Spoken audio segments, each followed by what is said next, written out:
No, I don't think it's nitpicking. I just pick up on the latter point there that you just read out, that there's constant nitpicking on the government there and negativity. The only one that's bringing on the negativity on this coalition government are themselves, because the mistakes they have made, the mess they have made since they went in, the severe cutbacks that they've put in the Irish public, right? I mean, the water, everything, home helps, you name it, whatever. Now, I also want to address the 30,000 that was used by Mr. Darren Murphy, right? No, wait a second. He didn't use them. I have to be fair here. Can I just read out a response to him on this morning? He said, I was deputising for the Taoiseach at a very important leaders' summit in Riga. It was attended by 25 prime ministers. The use of the jet was signed off by the government. It had nothing to do with my constituency staff office.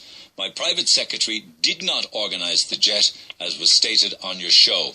Also, I take exception to being referred to as a gangster this morning. And that's from Darren Murphy, the junior minister. Whatever way you dress it up, Neil, like the government jet was used to bring back to vote for the same-sex marriage, right? And there's 30,000 has been used. No, they were coming home anyway. They had to come home. So we're told. Anyway, look, just to get back to the whole thing, I mean, Andy Kenny, if you remember, he had this big, huge billboard and he was signing the contract with the Irish people, the new contract, the new politics. I remember that, yeah. Yeah, they promised us. And he told us there'd be no more Galway tins, no more nepotism, no more cronyism. Now, how many more episodes of this situation, this scenario, you're dealing with the smart of Joe Callan and Darren Murphy are right around the country through the Fine Gael and Labour Party, right? You see they're employing the members of their families, the whole of whatever. Joe Callan, Darren Murphy is the Junior Minister for Foreign Affairs. Yet he has no problem employing a man, as I said, who is a racist. Back up a bit there, John. No. This man tried to, below in the city council, he put down a motion, got no backing from his own party, about banning the bucket and Cork. Now, Neil, you're in town a lot like myself. How many full buckets do you see on a weekly basis? You could count them on one finger. Talk about picking the minorities. He then brought Paul Byrne and TV3 into Kilcully graveyard above because the travellers put up a large headstone to their father. This guy... This needed... I mean, this should have had a light on it in case planes crashed into it. This headstone was enormous. Yeah, but the very fact is, this guy, as a local representative, right, had no business bringing, just for himself for a photo shoot, the Evening Echo and TV3 with Paul Byrne in there standing, taking a video of the travellers and their headstone, right? It was absolutely atrocious. That's why he put him down to be a racist. He also picked, as I said, the minorities, like the Muslims, going around with their buckets, whatever, right? So are you okay, then, with hijabs? I've no problem with that. I mean, it's up to the people themselves, it's their culture, and if a woman wants to wear a hijab or she wants to wear a full burqa, that's a whole decision, right? Not Joe Callan's decision, right? Now, as regards all those people in the job bridge, let's be honest, going to work... your son or your daughter or your grandchildren, whatever, could well be taught by somebody whose face they can't see, because they're going around, no disrespect now, but it always reminds me of Darth Vader, where all you see are slits for their eyes. Well, I mean, there should be no problem with that. But now, in fairness now, that's not part of our culture. Somebody wants to come over here, they should abide by our culture. We bend as much in the wind as we should now. I don't think that this is good. I think that... I don't believe that you should have a situation whereby your children could potentially be taught by somebody who's going around with a complete veil over their entire head. You see, the problem is then that if a person is qualified for the position, they apply for it. They have the qualifications. You can't just disqualify them because they wear a hijab or whatever, you know what I mean? But look, just getting back to the old cronyism or whatever, right? There's people working in Jobbridge for €50 a week extra, right? It's absolutely atrocious that this man, with all the pensions he has loads of property and everything. Joe is not short of a bob, right? And he's now getting €600 a week, which could go to someone else. I think he should take a trip down to Veritas in Kerry's Lane, right? Where they sell all the religious statues, and he should get a copy of the Catechism, right? Go to the section where it says the 7 deadly sins, and 2 of them would definitely suit Joe. One is gluttony, and the other is greed. You mean people who have money shouldn't work, is it?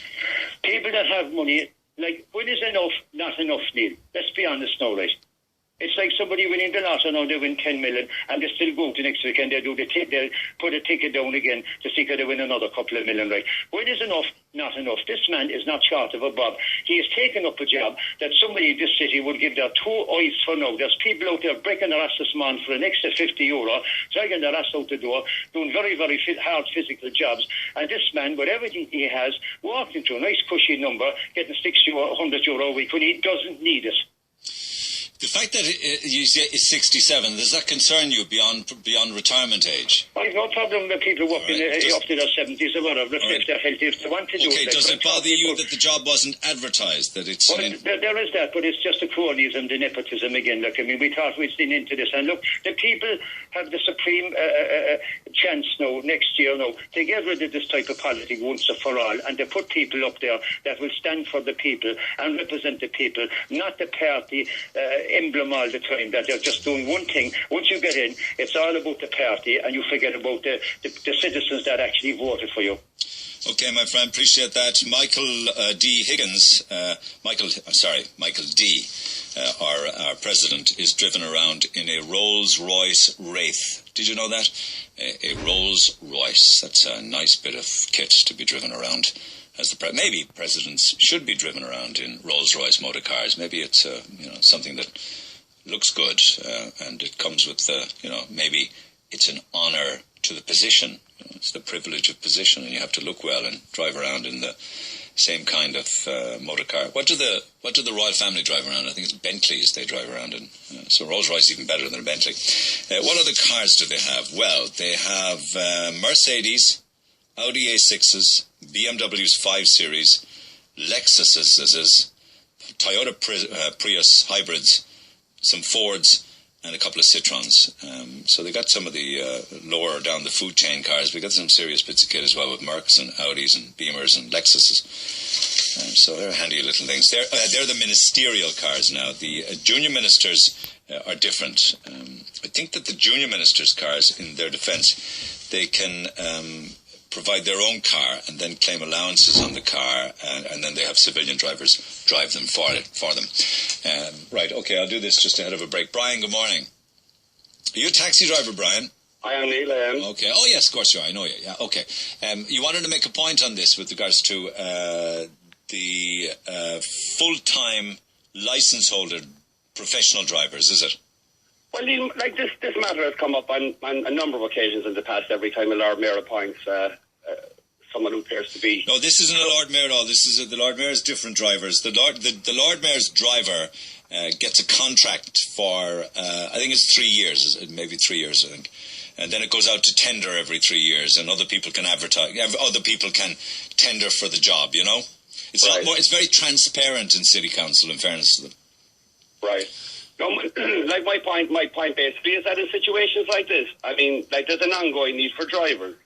I mean, it's not something that's going to, that the need is going to expire next week or next month or next year.